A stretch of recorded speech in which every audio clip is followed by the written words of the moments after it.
donc, je vais vous parler de Covid, essentiellement, finalement, de physiopathologie, je pense. Pas trop de vaccination, pour une fois. Ça change. Je suis très fier, en bas à droite, du dessin du virus qui a été fait par ma petite fille à l'âge de 5 ans. Je trouve que c'est pas mal. Elle a compris ce qu'était la spike.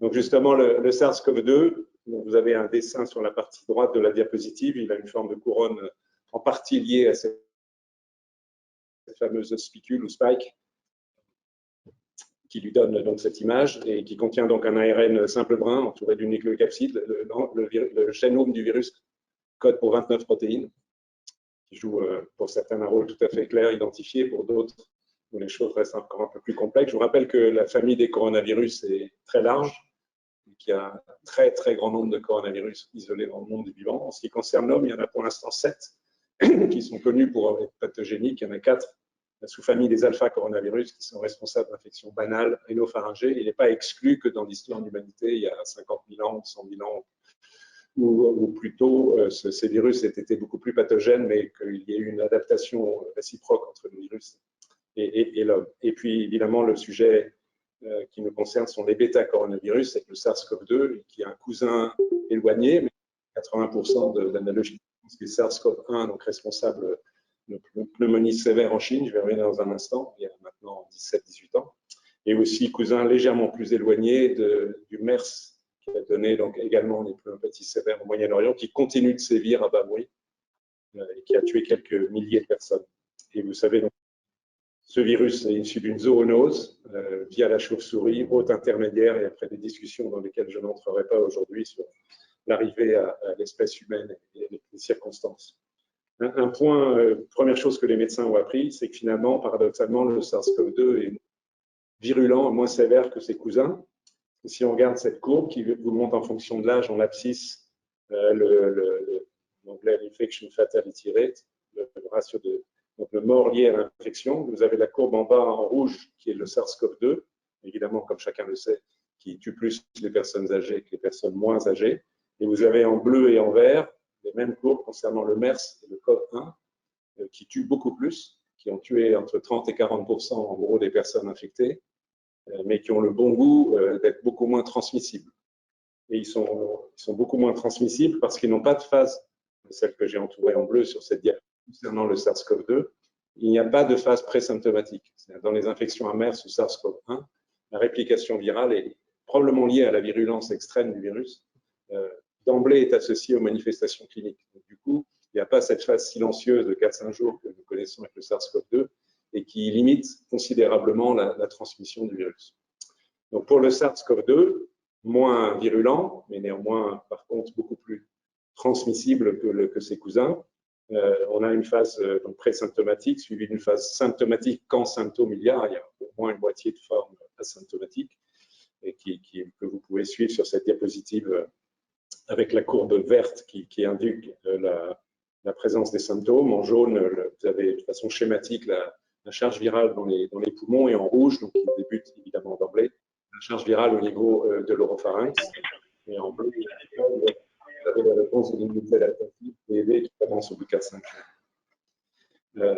Quelques éléments de rappel que vous connaissez forcément, mais juste pour situer le cadre de la discussion ensuite sur la physiopathologie.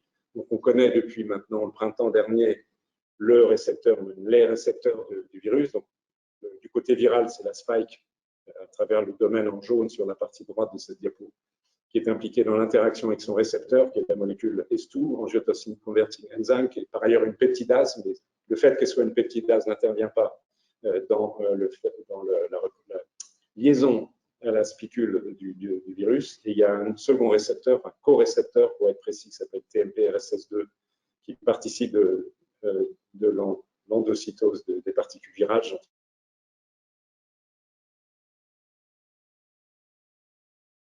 serai pas dans la complexité que je maîtrise d'ailleurs pas très bien des phénomènes biologiques de pénétration du virus.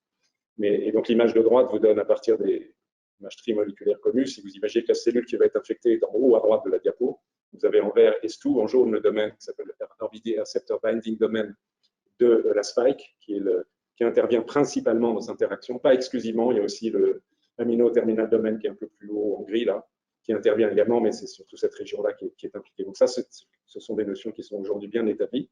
Et ce qui est bien établi aussi, et en liaison d'ailleurs avec l'expression clinique de la maladie, sont les cibles du virus. Quelles sont les cellules qui s'infectent? Donc les cellules épithéliales, clairement. En tout premier lieu, les cellules de l'oropharynx, où la maladie débute, avec une réplication virale donc, majeure et très précoce. Et ce sont ces cellules qui expriment le mieux ou le plus le récepteur S2. Mais évidemment, les cellules, pas toute la totalité, mais de mémoire, les pneumocytes de type 1, je peux me tromper parce que je confonds toujours avec le type 2. Je ne connais pas la différence, ça va dire, mais je sais qu'elle existe.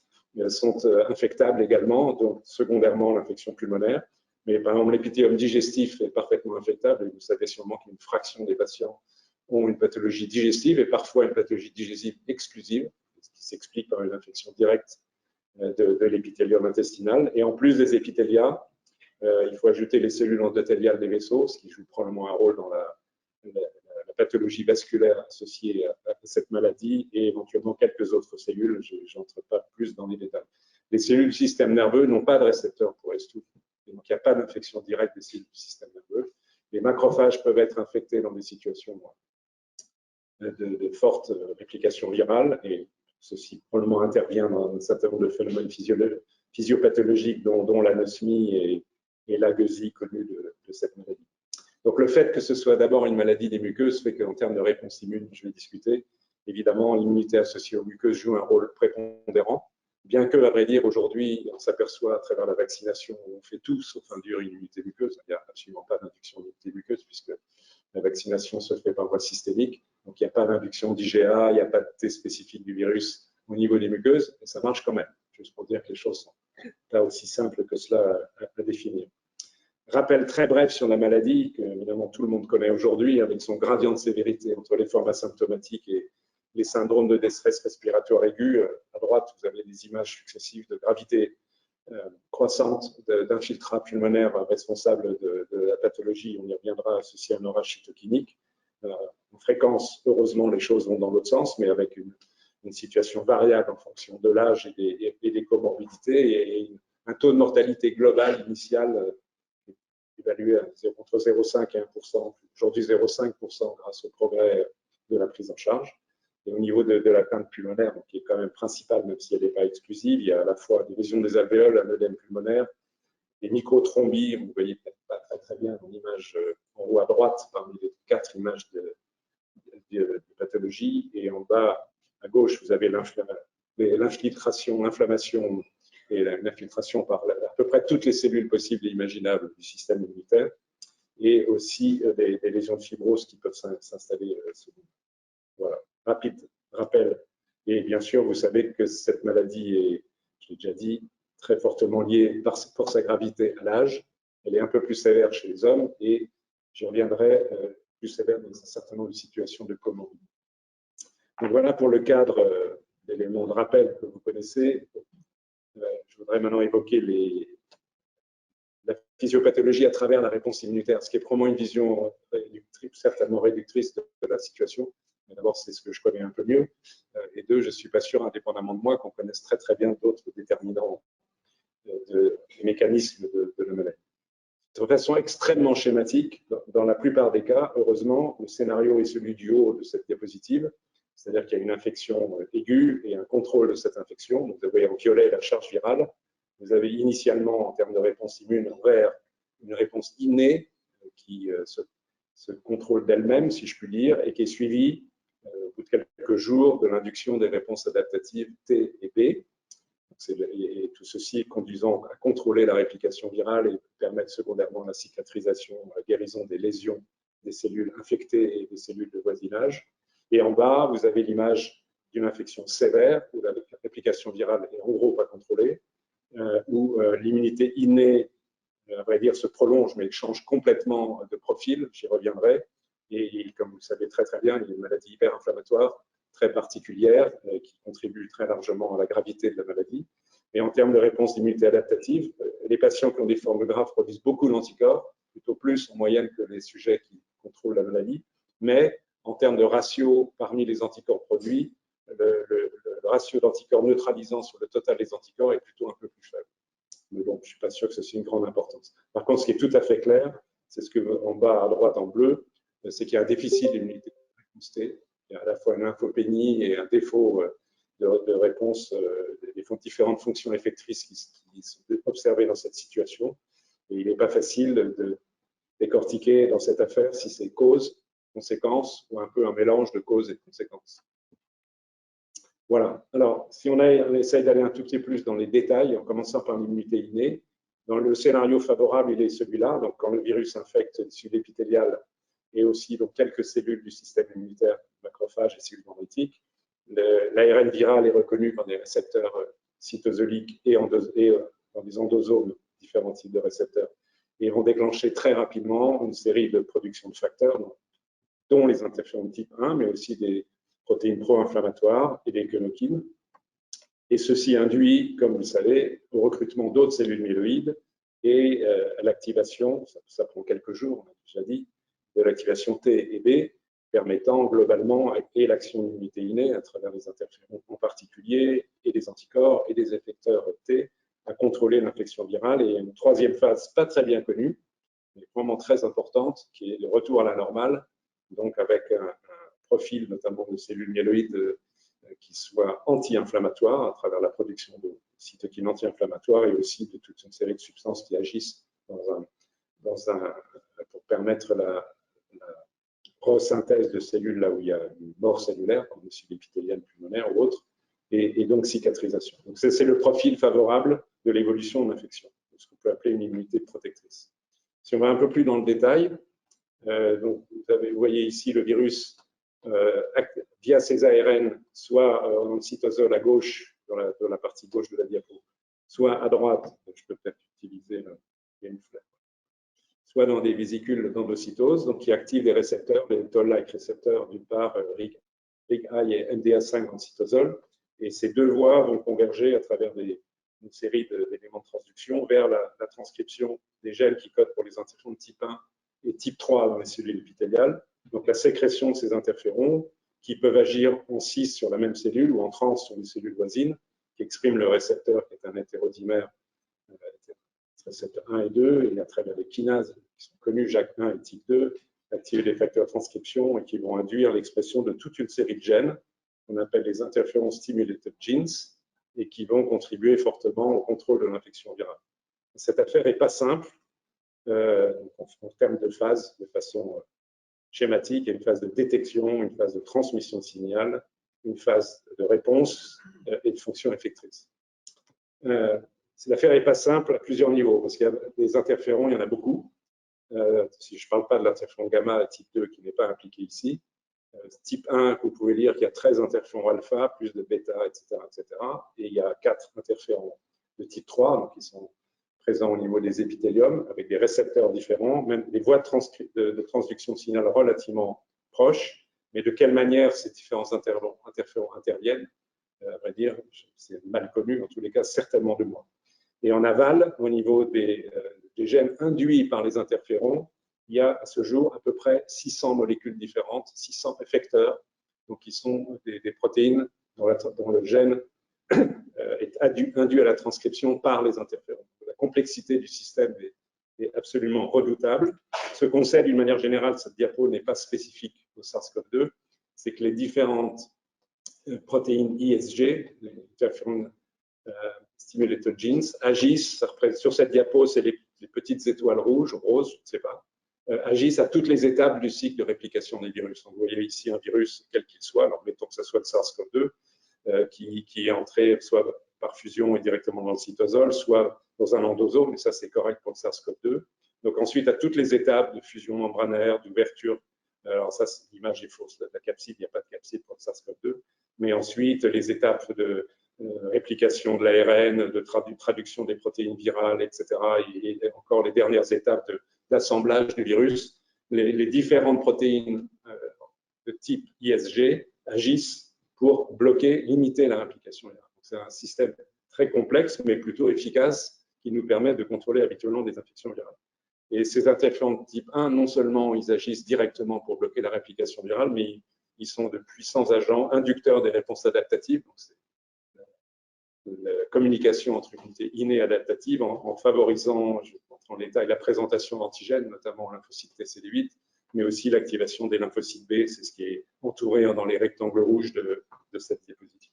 Donc, on a besoin d'interféron type 1, en gros, pour développer une immunité adaptative optimale. C'est évidemment très schématique ce que je dis, pardon s'il y a des spécialistes dans la salle, les choses sont évidemment un peu plus compliquées, mais c'est le principe est correct. Donc, OK, une fois qu'on a défini cela, qu'est-ce qui se passe quand les choses vont mal? Et quand les choses vont mal, on a moins de production d'interféron type 1, au moins au début de l'infection. Il y a la notion de chronologie vraiment importante, même si je n'en parlerai pas beaucoup ensuite. Et par contre, paradoxalement, une plus grande production de cytokines pro-inflammatoires, de chémokines et d'autres substances potentiellement toxiques. Donc, c'est une situation qui n'est pas favorable. J'y reviendrai dans les conséquences, mais quelques éléments pour comprendre pourquoi il y a initialement, il peut y avoir un défaut de réponse interféron type 1 dans le contexte de l'infection à SARS-CoV-2. C'est d'abord parce que le virus lui-même est un mauvais inducteur des interférons type 1. Cette diapositive vous montre in vitro la production d'interféron type 1, c'est la ligne du haut, et en bas, c'est l'expression de 3 de ces fameux interférons stimulated genes.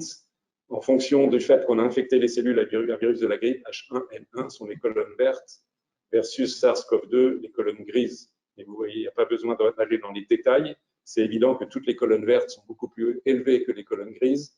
Donc, H1N1 est un bien meilleur inducteur des interférons et secondairement des effecteurs des réponses interférons que ne l'est le SARS-CoV-2. Enfin, voilà, c'est quelques détails, mais c'est une observation qui a été faite par plusieurs équipes. J'ai pris un exemple ici de ces données. Et l'explication, elle réside probablement dans le fait que d'ailleurs, comme les cousins, les SARS-CoV-1 et le MERS, c'est le schéma qui est ici, avec à l'intérieur des cellules des protéines de MERS et de SARS-CoV-1 qui inhibent la production d'interférons à différents stades des voies de signalisation. Et j'ai ajouté à l'extérieur de la cellule le fait qu'il y a au moins 4 protéines, peut-être plus, du virus, NSP1, NSP3, etc., qui également exercent une puissante action inhibitrice sur la production des interférons. Donc, les coronavirus de type bêta ont sélectionné dans leur évolution des agents susceptibles de limiter la réponse interféron de l'autre. Donc, c'est un premier facteur qui contribue à au moins initialement une mauvaise réponse interféron. L'autre chose, c'est aperçu, et ça je fais allusion à un travail qui a été mené chez nous et en collaboration avec des collègues de Cochin et de l'Institut Pasteur, sur une série de patients suivis à Cochin atteints de Covid-19 entre des formes modérées et des formes sévères et critiques. On s'aperçoit qu'en gros, schématiquement, lorsque l'analyse est faite assez tôt, c'est-à-dire entre J8 et J10 de l'infection, la réponse interféron est médiocre, statistiquement médiocre. À l'échelle individuelle, il y a une grande variabilité. Vous avez sur cette première image l'expression d'un score de ces fameux gènes induits par le évalués dans les leucocytes sanguins. Et vous voyez que plus on va vers la droite, c'est-à-dire vers les formes sévères, moins il y en a, le score est plus faible. Si on mesure l'interféron alpha-2, qui est le principal interféron produit, idem, il y en a moins dans les formes, plus les formes sont sévères. Et si on regarde l'activité biologique interféron globale de type 1, c'est pareil. Donc au moins précocement dans l'infection, il y a statistiquement, encore une fois à l'échelle individuelle, c'est un peu plus compliqué, une tendance à un défaut de production d'interférons et par voie de conséquence de réponse à l'interféron. La réponse qui est ici sur des globules blancs, des leucocytes extraits du sang in vitro, si on les stimule par l'interféron, on a l'impression que c'est moins bien dans les formes les plus sévères, mais il n'y a pas de différence significative. Il me semble que la réponse à l'interféron soit plutôt préservée. Donc c'est la production des interférons qui peut être déficiente. Et il semble que ceci a une certaine valeur prédictive. C'est-à-dire que si on regarde ce que sont devenus les malades qui avaient des scores ISG bas en rouge ou des concentrations plasmatiques d'alpha-2 basses par rapport à ceux qui ont des scores plus élevés ou des interférons plus élevés, eh bien, ils ont statistiquement, c'est significatif, une chance plus élevée de la maladie, même si, malheureusement, on ne peut pas utiliser cela comme critère pronostic individuel, c'est qu'il y a une variabilité qui est quand même importante, comme vous pouvez le voir sur cette diapositive. Donc, les formes sévères sont associées à un défaut de production précoce d'interférons. Et comment comprendre tout ça? Est-ce que c'est uniquement lié au virus? Sûrement pas, puisque le virus est en gros le même chez chacun, même s'il y a des variations, mais ça ne peut pas être la seule explication. Donc, on a un facteur lié au virus, il est indiscutable, mais il y a d'autres facteurs qui interviennent, et certainement, et ceci joue un rôle important, l'âge et les comorbidités. Je ne vais pas vous montrer toutes les données, mais il y a un certain nombre de données qui montrent que les cellules myéloïdes des sujets âgés, sous le fait de ce qu'on appelle l'immunosénescence, produisent moins bien les interférons de type 1 que les cellules myéloïdes de sujets plus jeunes. Et d'autre part, les mêmes cellules de sujets diabétiques ou obèses ou atteints de maladies hétéromateuses, où les hommes comparés aux femmes produisent moins bien d'interférons.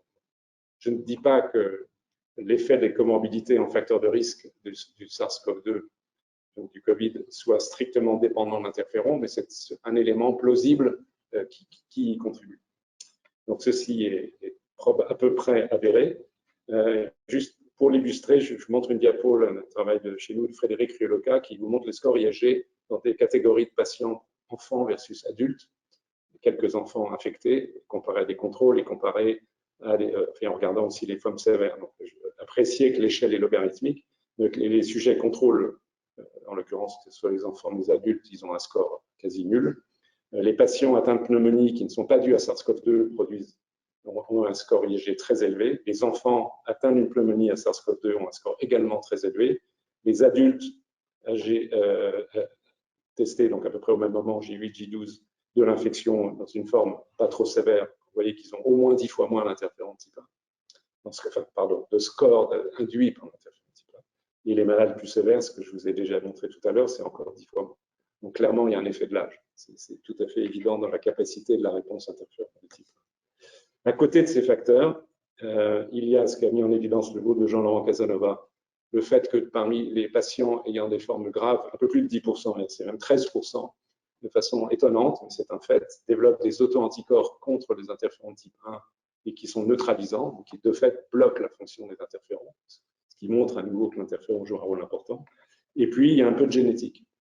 Même si ça ne concerne qu'une minorité de patients, 3-4% des patients qui ont des formes graves ont une maladie génétique, en fait. Et quelle maladie génétique? C'était montré par le groupe de Casanova et aussi par un groupe des Pays-Bas. Et on retombe exactement sur la même histoire. Ils ont des mutations des gènes qui sont impliqués dans les voies de signalisation et les voies effectrices de l'interféron. Toutes les molécules fléchées en rouge, TLR7, TLR3, TBK1, IRF3, IRF7, et aussi dans une certaine mesure les récepteurs, ont été montrés mutés chez quelques individus qui ont des formes graves de Covid. Donc ça ne rend évidemment pas compte de l'ensemble des formes graves, ceci n'a été observé que chez 3-4% des malades. Mais en tous les cas, ça pointe à nouveau sur l'importance de la réponse interféron type 1 dans le contrôle de l'infection. Voilà, alors ça c'était ce que je voulais vous dire pour l'immunité innée. Si on passe à l'immunité adaptative, les anticorps, pardon pour la faute de frappe dans le titre de cette diapositive. Donc évidemment, tout le monde sait que les personnes infectées produisent des anticorps contre la spike, contre la nucléocapside, en fait contre les différentes protéines du virus. Et ce qui commence à être intéressant à observer, c'est la cinétique de ces anticorps, ce qui évidemment d'un certain intérêt pour comprendre et apprécier la durée de l'immunité naturelle ici, ou éventuellement post-vaccinale. Et les nouvelles plutôt bonnes, c'est par exemple cette image qui provient d'un travail fait récemment à Strasbourg sur des professionnels de santé infectés. Je parle de sujet infecté, c'est pas de vaccination. Vous voyez que la majorité des patients infectés un an après, entre moins 11 et moins 13, la partie droite de la diapo, ont toujours un type d'anticorps. Évidemment, il y a un déclin de ces anticorps, mais un type d'anticorps raisonnable. Là, il s'agit d'anticorps anti-spike, IgG, neutralisants ou pas. Je vais vous montrer des données concernant les anticorps neutralisants, ce qui est évidemment plus pertinent. C'est ce qu'on a ici. Donc, c'est un autre travail. Donc, en bas à droite de cette diapo, c'est le titre d'anticorps neutralisant contre le virus. Donc, vous voyez qu'il y a une énorme dispersion individuelle. Chaque cercle représente le dosage chez un individu en fonction du temps, pendant 8 mois après l'infection. Mais si on fait la médiane, je ne sais plus si c'est la courbe bleue ou noire, peu importe, ou la moyenne, c'est à peu près le même. Vous voyez que la majorité des individus ont toujours des anticorps neutralisants 8 mois après l'infection, même s'il y en a quelques-uns qui n'en ont plus. Et en haut, vous avez à nouveau des anticorps soit à gauche contre la spike, soit à droite contre le récepteur binding. Donc, ce sont des nouvelles plutôt bonnes. Ça s'accompagne de l'accumulation et de la persistance de lymphocytes B mémoire. Vous avez en haut à gauche donc lymphocytes mémoire spécifiques de la spike, mesurés de façon très attentive. En haut à droite, ce sont les B mémoires spécifiques de la nucléocapside. Donc ça va dans le même sens. Vous voyez, entre 0,01 et 0,1% des lymphocytes B circulants sont mémoire, donc spécifiques, donc sont susceptibles de réactiver une production d'anticorps en cas d'infection. Et en bas, vous avez la fréquence il y a moins de données, donc c'est uniquement sous forme d'un diagramme. Pour les T follicular helper, donc qui sont, comme vous le savez, les cellules importantes T nécessaires à la production d'anticorps, il y a aussi des cellules mémoire, et on peut les caractériser très finement. Et vous voyez que si vous prenez la colonne de droite, à 6 mois après l'infection, tous les individus testés, il n'y en a pas énormément, il y en a une dizaine, un peu plus, mais ont des T follicular helper mémoire, excusez-moi, détectables. Et donc, bon, je pense que ça va aller, sinon j'irai chercher. Ça, c'est plutôt en cours. La durée de l'immunité naturelle et par extension, peut-être, de la durée de l'immunité vaccinale. Alors, néanmoins, c'est un moment de parler un peu de variants. Ce sujet est évidemment peut-être le plus important aujourd'hui dans l'évolution et la réflexion sur l'évolution de la pandémie. Donc, comme vous savez, il y a toute une série de variants qui sont apparus. La réplication de l'ARN viral est très peu fidèle. Chaque RNA polymérase fait des erreurs et crée des variants en permanence. Évidemment, l'immense majorité de ces variants ne sont pas détectés, soit parce qu'ils n'ont pas d'effet, soit parce qu'ils ont un effet négatif pour le virus, mais quelques-uns permettent de sélectionner le virus. Et il y en a quelques-uns dont on entend parler plus particulièrement, qui sont sur cette diapo. Je vais la compléter pour avoir toute la terminologie, parce que la terminologie a changé. En bas, vous avez la classification alpha, bêta, gamma, delta, maintenant en vigueur pour éviter la stigmatisation par pays. Mais le B1 1351, c'est le sud-africain, pour faire ce qu'il ne faut pas faire. Donc ça, c'est le variant bêta. P1, c'est le variant gamma brésilien, le principal, il y en a d'autres. B1 à 7, c'est le variant alpha, celui qui est apparu en Grande-Bretagne et qui prédomine aujourd'hui en France, 80% des cas d'infection. Et le B1.6, 1.7, 1,3, ce sont deux sous-types de variants indiens, donc delta et delta kappa. Et ce qui est assez remarquable d'observer, c'est que chacun d'entre eux comporte plusieurs dizaines de variations par rapport à la souche dite Wuhan, chinoise initiale. Mais si on regarde ce qui se passe dans la spike, donc la région qui a un rôle très important dans la biologie du virus de par la capacité de fixation au récepteur et de ce fait indirectement dans la réponse immunitaire, on s'aperçoit qu'il y a des mutations partagées. Vous voyez, il y a la mutation K417N dans le récepteur binding domain, RBD, qui est présente dans le variant brésilien et sud-africain. Peut-être encore plus spectaculaire, la E484, K ou Q, est présente dans le sud-africain, le brésilien et un des Indiens. Et il y a encore la N501Y qui est partagée par le sud-africain, le brésilien et le britannique. Et alors que évidemment, ces variants sont apparus spontanément à des dizaines de milliers de kilomètres de distance. Donc, ce n'est pas l'évolution filiale d'un même variant. Donc, ça, c'est tout à fait intéressant puisqu'on a des mutations récurrentes dans le récepteur binding domain, des mêmes positions, parfois exactement le même acide aminé. Et ceci démontre une chose qui est intéressante sur le plan conceptuel, qu'on retrouve en génétique d'une manière générale, c'est l'évolution convergente sous pression de sélection de ces virus, qui sélectionnent les mêmes variants pour leur donner un avantage. Alors, quel est l'avantage? Principalement l'affinité augmentée pour le récepteur, ça c'est le cas du N501Y. Ça pourrait être une meilleure fitness, une meilleure capacité de réplication virale. Ce n'est pas clairement démontré pour l'instant. Ça pourrait être une virulence accrue. Ça, ce n'est pas un avantage pour le virus, mais c'est un désavantage. Ce n'est pas clairement montré pour l'instant. Et puis, évidemment, un échappement à la réponse immune. Et ça, c'est clairement le cas pour la position 484. Je vais la remontrer dans un instant. Et aussi la position 417. Donc, l'avantage des virus, c'est surtout une augmentation de l'affinité qui se traduit in fine par une augmentation de la contagiosité, de la transmission. C'est clairement le cas du variant dit britannique, dont le R, vous savez, le coefficient de reproduction est de 4, alors, enfin, estimé à 4, un peu plus de 4, alors que pour le virus initial type chinois, on estimé à 3, et pour le variant indien, on est probablement à 5. C'est évidemment problématique en termes de risque de transmission.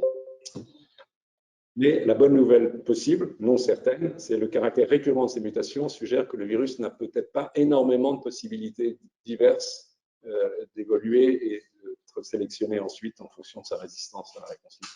C'est la vision optimiste de l'évolution des virus. Ce n'est pas certain, mais c'est quand même suggéré par ces données. Là, ici, vous avez, pour illustrer ce que je viens de vous dire, à gauche, en jaune, la structure tridimensionnelle de la spike. Et au-dessus, deux classes d'anticorps, uniquement en montrant la partie, pour simplifier, variable de la chaîne lourde, pH, donc qui se fixe à certains déterminants. Et on retrouve comme par hasard, si vous voyez la partie en haut à gauche, la position 417 et 484 sont impliquées dans la liaison aux anticorps neutralisant de forte affinité. Donc, on comprend que les mutations de ces positions en changement, la conformation de la spike rendent la réponse anticorps moins propice. Il en est de même pour une autre position qui est un autre domaine de la spike, le domaine amino-terminal à droite avec la position 246. Voilà, c'est juste pour illustrer le propos. Les conséquences, après vaccination, mais aussi on pourrait dire après infection, puisqu'on sait par exemple que le variant brésilien P1, il a émergé à Manaus en Amérique du Sud et on a vu presque un an après la première poussée d'épidémie à Manaus, une seconde poussée avec la réinfection de plusieurs personnes avec le variant P1, montrant que l'immunité naturelle contre la souche initiale n'était pas suffisante, en tous les cas chez tout le monde, pour contrôler le virus variant. Donc, il montre un échappement possible dans un contexte relativement favorable au virus d'une manière générale, à très bon niveau de circulation virale, un an d'écart, donc quand même une immunité plus faible, et capacité de transmission très importante. Pour ce qui est de la vaccination, on peut voir ici la perte d'efficacité des anticorps. Je vous explique ce qui se passe ici sur cette diapo qui est un peu lourde. En bas, vous avez l'image de réponse anticorps neutralisant après une dose, en l'occurrence de vaccin Pfizer, mais ça pourrait être avec d'autres vaccins, et au-dessus, 2 doses, donc la situation optimale. Et on regarde le titre d'anticorps neutralisant. D'abord, les premières lignes, c'est forme sauvage, c'est-à-dire c'est Wuhan. Ensuite, c'est un premier mutant, je n'insiste pas, D614G, puis le variant britannique, puis quelques variants dont je ne vais pas vous parler. P1, P2 sont des variants brésiliens, et les 3 suivants sont des variants sud-africains. Il manque le variant indien ici. Et vous voyez que les titres d'anticorps, d'abord après une dose, ne sont pas absolument extraordinaires. Chaque ligne correspond à un individu. Donc, il n'y a pas énormément d'individus testés. Vous voyez qu'il y a une variabilité individuelle importante. Vous pouvez voir par exemple qu'après une dose, le titre d'anticorps contre les variants sud-africains, ici, est assez faible. Donc le niveau de protection, même si on ne peut pas totalement corréler entre titres d'anticorps et niveau de protection, le niveau de protection qui n'est pas extraordinaire, et il en est probablement le même pour le variant indien. Par contre, après 2 doses, c'est mieux, mais enfin, c'est quand même hétérogène. Et en moyenne, le titre d'anticorps neutralisant induit par ce vaccin est de l'ordre de 6 à 10 fois inférieur à ce qu'il est à l'égard de la souche sauvage. Ça reste suffisant pour contrôler ce variant. La protection clinique est bonne, elle n'est pas diminuée, mais montre quand même qu'il y a une limitation de la réponse immune, en tous les cas en termes d'anticorps, ce n'est pas le cas pour la réponse T, à l'égard des variants qui pourraient être éventuellement problématiques. Alors, c'est ce qu'essaye de montrer ce petit schéma, où en fonction du temps et de l'accumulation de variants, on pourrait passer d'une zone où on a des types d'anticorps neutralisants dans le schéma du bas sympathique, un centième, un millième, peu importe. Et puis petit à petit, ça diminue avec l'accumulation de variants, notamment le fameux 484. Vous avez en haut les variants qui sont présentés. Et la question, et on est à peu près aujourd'hui là où j'ai mis la flèche rouge. La question, c'est est-ce que la courbe noire, c'est le cas de dire, va évoluer vers de nouveaux variants d'échappement et qui rendraient problématique l'efficacité des vaccins. Donc, je répète, ce n'est pas le cas aujourd'hui. Globalement, les vaccins restent efficaces. Il y a une toute petite nuance. Mais est-ce que le scénario tel qu'il est sur cette diapo, qui est le scénario évidemment pas celui que l'on souhaite, va survenir ou pas? On n'en sait strictement rien. J'ai tout à l'heure évoqué un message d'optimisme lié au nombre limité de variations du virus, mais cette question se pose. On va en discuter si vous le voulez tout à l'heure. Les lymphocytes T, parce que le temps passe, vous me dites quand je... Il est le chairman, il est là, le chairman, il me dit quand... Vous avez jusqu'à 35 minutes, donc il faut quand même que j'accélère un peu. La réponse cellulaire, elle est là, CD8, CD4, lymphocyte mémoire, elle disparaît progressivement. Elle est hétérogène, donc corrélée avec la protection pas complètement connue. Il y a un autre élément qui est intéressant, c'est qu'une partie, c'est ce que montre la colonne de gauche de cette diapo, de sujets qui n'ont jamais rencontré le SARS-CoV-2 ont néanmoins des lymphocytes T mémoire contre SARS-CoV-2, c'est la colonne rose à 25% à peu près. Après, vous avez les données pour les T et les B dans les formes asymptomatiques, modérées et sévères. Je ne discute pas cela. Juste pour, voilà, et ceci est vraisemblablement lié par une immunité croisée avec les alpha coronavirus dont je vous ai parlé tout à l'heure, mais on ne sait pas si cette immunité préexistante est protectrice ou pas. Est-ce qu'elle atténue la maladie? Pas du tout. Donc, ça permet de passer ça. Un mot de génétique. Il existe environ 420 déficits immunitaires, même un peu plus aujourd'hui, monogéniques, qui affectent toutes les fonctions possibles du système immunitaire. Donc la question qui a été posée dans une étude internationale qui se poursuit, c'est est-ce que tel ou tel déficit immunitaire prédispose à des formes sévères de Covid? On a vu tout à l'heure que c'est le cas chez les patients qui ont un défaut de production des interférons de type 1. Mais si on exclut ces pathologies-là, qu'est-ce qu'on voit? On ne voit pas grand-chose, ce qui est une bonne nouvelle. C'est des sujets qui n'ont pas de comorbidité ou n'ont pas accumulé des lésions pulmonaires sévères d'une hypogammaglobulinémie 30, 40, 50 ans, 60 ans d'hypogammaglobulinémie. Si on n'a pas cela, dans les gens qui sont par ailleurs n'ont pas donc d'insuffisance d'organes, que ce soit les lymphocytes T, schématisés ici par les cytotoxiques, on n'observe pas vraiment de susceptibilité particulière.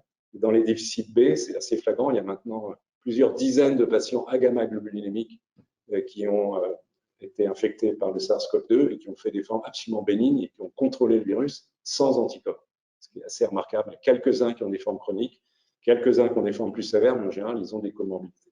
Donc, il suggère aussi que l'immunité B n'est pas absolument indispensable. Ici, je mets 9 patients sans anticorps. En fait, il y en a aujourd'hui une trentaine connues, au moins. Et ce qui veut dire que ces fonctions effectrices seules sont éventuellement redondantes, mais évidemment, ça ne veut pas dire qu'elles sont inutiles. C'est qu'il faut au moins que certaines soient présentes pour arriver à contrôler le virus. Donc, c'est évidemment plutôt des bonnes nouvelles, en tous les cas, pour les patients en question. Donc, résumé de ce que je vous ai dit jusque-là, il existe un défaut relatif de la production d'interférons de type 1 et type 3 dans les formes les plus sévères de la maladie, pour les différentes raisons qu'on a vues. Les réponses T et B sont présentes, y compris des anticorps neutralisants, avec une durée assez longue.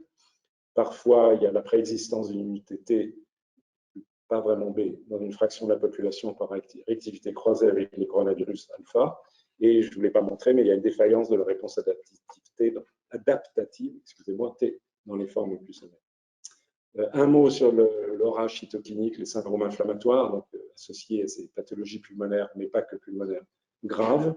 Donc, comme vous le savez, ce sont des situations où on trouve par exemple dans le plasma ou dans le liquide de lavage alvéolaire des quantités phénoménales de toute une série de cytokines pro-inflammatoires. Je vous montre ici que l'interleukine 6 et le TNF. Ça, c'est le travail à nouveau des collègues, je permets de les citer, de Cochin, Benjamin Terrier, Jérôme Adjat, Frédéric Rivocan, à Imagine et quelques Drag Dufy, par exemple, à Pasteur, qui ont fait ces déterminations. Donc, production massive de cytokines, également de chémokines. Si on regarde au niveau des macrophages inflammatoires, c'est l'image au-dessus, de lavage alvéolaire, eh bien, il y a une surexpression dans les macrophages extraits de lavage alvéolaire de patients sévères de chémokines. Ce sont tous les noms des gènes qui figurent ici, donc qui indiquent qu'il y a une attraction possible de cellules inflammatoires par des chémokines locales.